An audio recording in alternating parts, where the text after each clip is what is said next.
الحمد لله رب العالمين والعاقبة للمتقين ولا عدوان إلا على الظالمين والصلاة والسلام على أشرف الأنبياء والمرسلين نبينا وإمامنا محمد وعلى آله وصحبه أجمعين أما بعد فأعوذ بالله من الشيطان الرجيم بسم الله الرحمن الرحيم والفجر وليال العشر وقال النبي المصطفى صلى الله عليه وسلم ما من أيام العمل الصالح فيها أحب إلى الله من هذه الأيام يعني العشر قالوا ولا الجهاد في سبيل الله قال ولا الجهاد في سبيل الله إلا رجل خرج بنفسه وماله فلم يرجع بشيء من ذلك أو فلم يرجع من ذلك بشيء أو كما قال صلى الله عليه وسلم. برادران اسلام،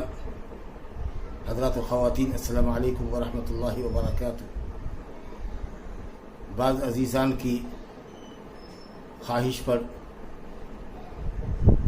قربانی کے مسائل کے تعلق سے ایک لائیو میٹنگ رکھی گئی ہے براہ راست جس کو نشر کیا جا رہا ہے. رب العالمین سے دعا ہے کہ وہ اس مجلس کو مبارک فرمائے اور سامعین کے یا سائلین کے سوالات کا صحیح قرآن و سنت کے مطابق اللہ تعالیٰ جواب دینے کی توفیق مرحمت فرمائے اور صحیح سنتوں پر ہم سب کو عمل کرنے کی توفیق بخشے. الحمدللہ بلاد عربیہ میں اور مغربی ممالک میں آج ذی الحجہ کی پہلی تاریخ ہے اور ہمارے یہاں ہندوستان میں آج 30ویں ذی القعدہ ہے. کل انشاءاللہ یکم ذی الحجہ ہوگی. چاند نکلنے کے بعد ہی اسلامی تاریخ کا آغاز ہو جائے گا. ہم ذی الحجہ کے مہینے میں داخل ہو جائیں گے. ذی الحجہ کے یہ جو مبارک ایام ہیں، شروعاتی 10 دن، ابتدائی 10 دن جس کو عشرہ ذی الحجہ کہتے ہیں، اور اس سے ملحق جو 3 دن ہیں 11، 12، 13 ایام تشریق کے، یہ بڑے فضیلت کے ایام ہیں. اور ان ایام مبارک ہے کہ اللہ رب العالمین نے قسم فرمائی ہے. سورہ والفجر کی آیت نمبر 2 میں اللہ تعالیٰ نے ولیال عشر کہا ہے. 10 راتوں کی قسم، یعنی 10 دن اور رات میں دن بھی داخل ہیں. اور 10 راتوں سے مراد جیسا کہ مفسر قرآن حضرت عبداللہ بن عباس رضی اللہ عنہ اور ان کے شاگردان حضرت مجاہد اور اکرمہ رحمہ اللہ نے اور جمہور سلف و خلف مفسرین نے لیالی عشر کی تفسیر ذی الحجہ کے 10 دنوں سے کی ہے. اللہ رب العالمین کی 10 راتوں کی قسم یقیناً ان 10 راتوں کی 10 تاریخوں کی عظمت اور بزرگی پر دلالت کرتی ہے. اللہ تعالیٰ اپنی مخلوق میں سے جس کی چاہے قسم کھائے، لیکن اس کا قسم کھانا اس شے کی عظمت پر دلالت کرتا ہے. البتہ ہمارے لیے جائز نہیں ہے کہ ہم اللہ کے علاوہ کسی اور کی قسم کھائیں. اللہ کے نام اور صفات کے علاوہ کسی اور کی قسم کھانا ہمارے لیے حرام ہے، ناجائز ہے. بہرحال یہ بڑے مبارک ایام ہیں جو ہم پر عنقریب سایہ فگر ہونے والے ہیں ہندوستان میں. اور ان ایام میں کیے جانے والے اعمال سال کے تمام دنوں میں کیے جانے والے عملوں سے بہتر ہیں. ان ایام کی نمازیں دوسرے ایام کی نمازوں سے افضل ہیں، چاہے فرائض ہوں یا نوافل ہوں. ان ایام میں نفلی روزے دوسرے دنوں کے نفلی روزوں سے بہتر ہیں. اسی طریقے سے ان ایام میں صدقہ و خیرات کرنا، قرآن مجید کی تلاوت کرنا، جو بھی نیکی کا کام ہو وہ بہرحال ان ایام میں ادا کرنا ان کے علاوہ ایام کے مقابلے میں افضل ہے. جیسا کہ نبی کریم صلی اللہ علیہ وسلم نے ارشاد فرمایا ما من ایام العمل الصالح فیہا احب الی اللہ من هذه الايام العشر، یعنی عشرہ ذی الحجہ کے عشرے میں کیے جانے والے اعمال سے بڑھ کر اللہ تعالیٰ کو کبھی کسی دن کا کوئی عمل پسند نہیں ہے. لہذا یہ ایام جنہیں خیر و ایام دنیا کہا گیا ہے، دنیا کے دنوں میں یا سال کے دنوں میں سب سے افضل ایام ہیں، ہم پر سایہ فگن ہونے والے ہیں. ان ایام کی ہم قدر و قیمت پہچانیں، نوافل کا اہتمام کریں، ذکر و اذکار کثرت سے کریں. جب یہ عشرہ داخل ہو جائے تو بکثرت اللہ سبحانہ و تعالیٰ کی تحلیل، تکبیر، تحلیل کرنی چاہیے. اور 9ویں تاریخ کی فجر کی نماز سے لے کر کے 13ویں تاریخ کے عصر تک یا غروب آفتاب تک نمازوں کے بعد بھی اور چلتے پھرتے بھی تکبیرات کہنی چاہیے، جن کو تکبیرات مقید کہتے ہیں۔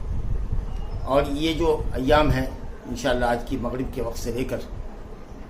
13 تک مطلق تکبیرات بھی ہیں، چلتے پھرتے گھر میں، بازار میں، کھیت میں، کھلیان میں، کاروبار میں، بازار میں کثرت سے اللہ سبحانہ و تعالیٰ کی تسبیح و تحمید بیان کرنی چاہیے، اور ان ایام میں زیادہ سے زیادہ نیکیوں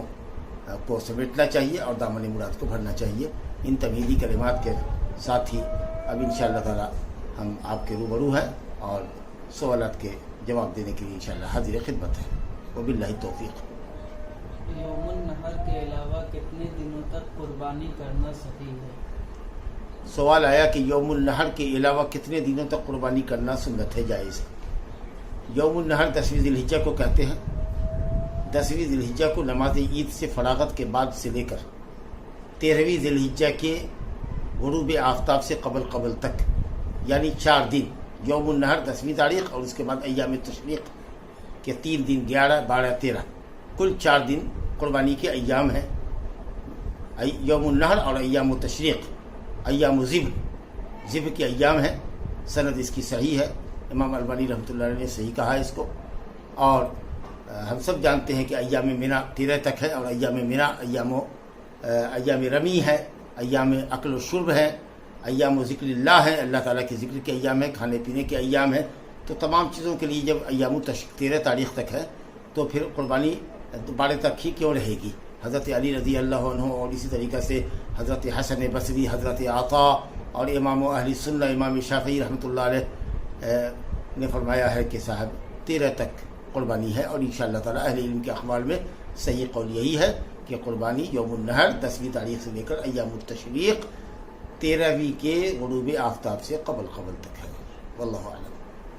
جانور ذبح کرنے کا صحیح طریقہ بتلائیں۔ جانور ذبح کرنے کا صحیح طریقہ یہ ہے کہ آدمی جانور کو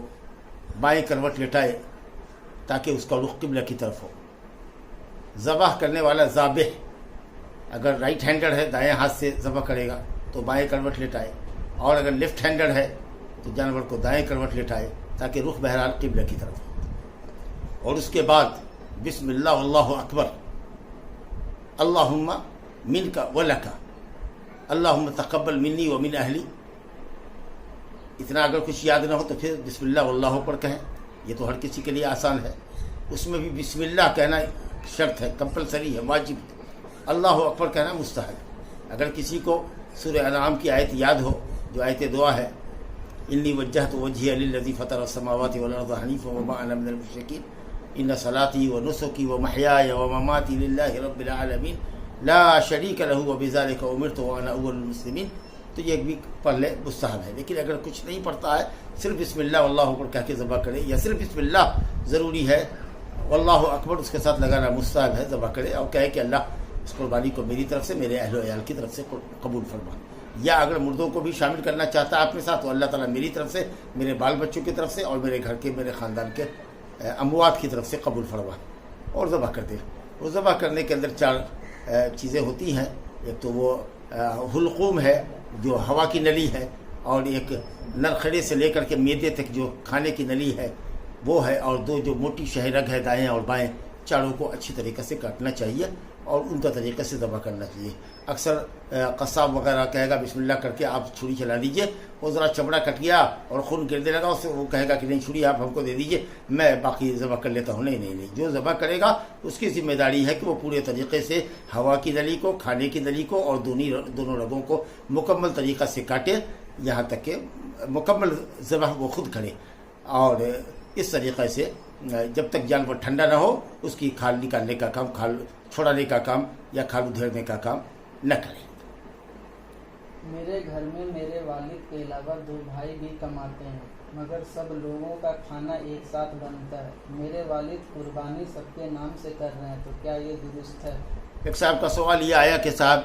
2 بھائی ہیں جو کام کرتے ہیں، کماتے ہیں، گھر میں والد صاحب ماشاءاللہ باحیات ہے، وہی گھر کے گارجین ہیں، اگر ایک قربانی والد صاحب اپنے ساتھ اپنے بیٹوں کو شامل کر لیں، بیوی کو شامل کر لیں، گھر کے بڑے چھوٹے تمام ہی افراد کو شامل کر لیں تو کیا قربانی ہوگی؟ الحمدللہ ایک قربانی انشاءاللہ پورے گھر کی طرف سے کافی ہوگی، کیونکہ سب شاملات ہیں، چولہا سب کا ایک ہی ہے، ہانڈی سب کی ایک ہی ہے، اور اگر چاہے کمانے والے بیٹے اپنے نام سے بھی کرنا چاہیں تو وہ بھی کر سکتے ہیں، دین کے اندر گنجائش ہے، لیکن ایک قربانی انشاءاللہ تعالی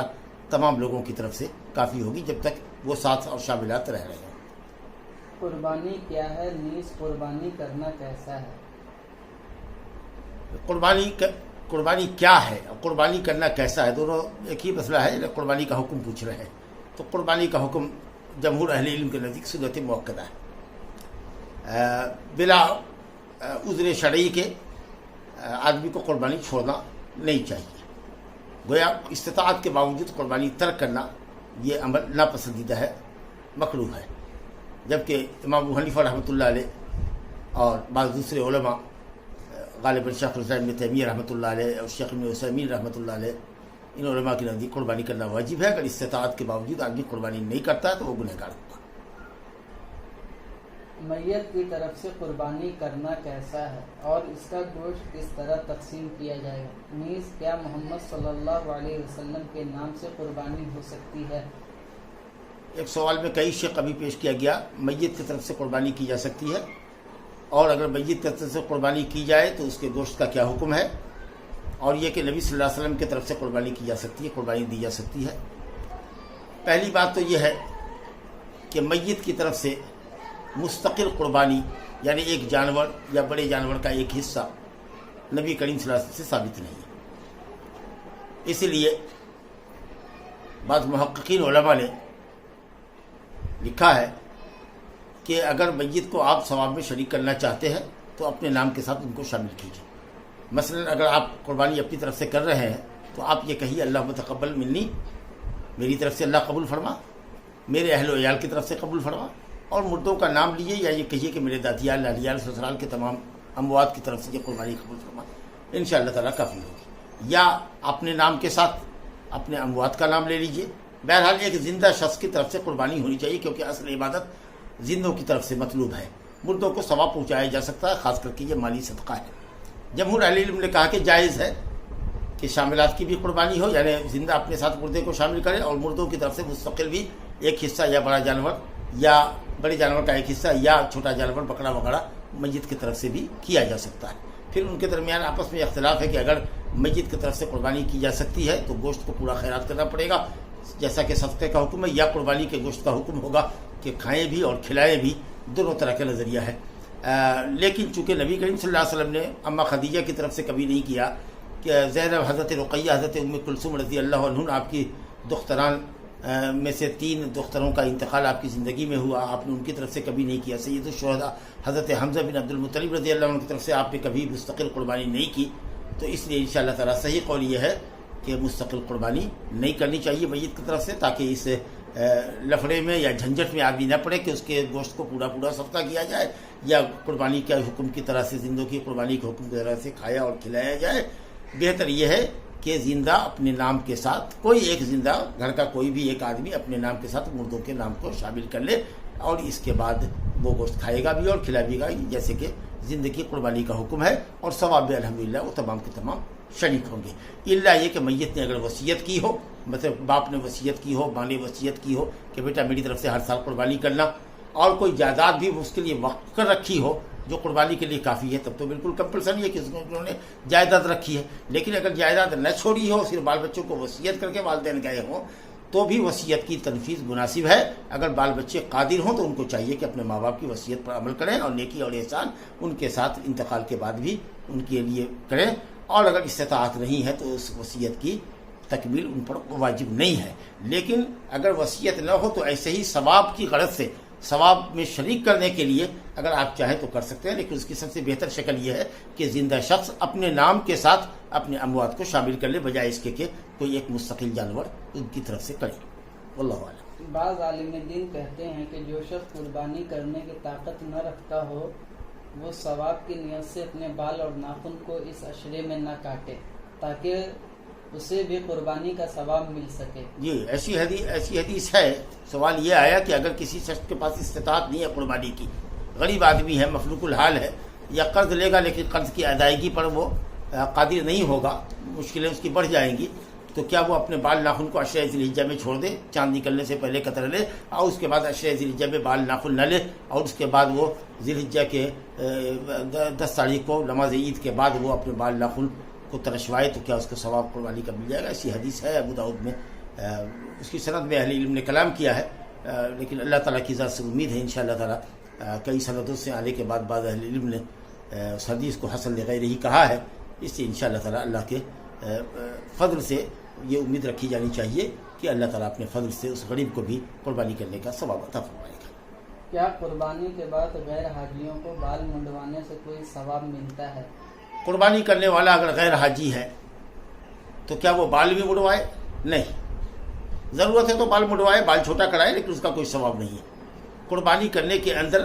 بال کا مڑوانا داخل نہیں ہے۔ ہاں، ناخن وغیرہ جو 10 دنوں سے اس نے چھوڑ رکھا تھا، مونچھیں اگر بڑھ گئی ہو یا کچھ اور جو بال لیے جا سکتے ہیں یا لینے کے ہیں، ان بالوں کو اگر آدمی چاہے تو نماز کے بعد اپنی قربانی کرنے کے بعد لے، لیکن اگر اس سب کی کوئی بھی حاجت نہیں ہے تو اس کی بھی ضرورت نہیں ہے۔ اور سر کے بال کا مڑوانا یا چھوٹا کرانا تو اس موقع پر بالکل ہی مشروع نہیں ہے، وہ حاجیوں کے یہاں باقاعدہ ایک واجب ہے، واجبات حج میں سے ہے کہ آدمی جس طریقے سے قربانی کرے اسی طریقے سے بال اور ناخن لے، وَلْيَأْخُذُوا تَفَثَهُمْ وَلْيُوفُوا نُذُورَهُمْ وَلْيَطَّوَّفُوا بِالْبَيْتِ الْعَتِيقِ،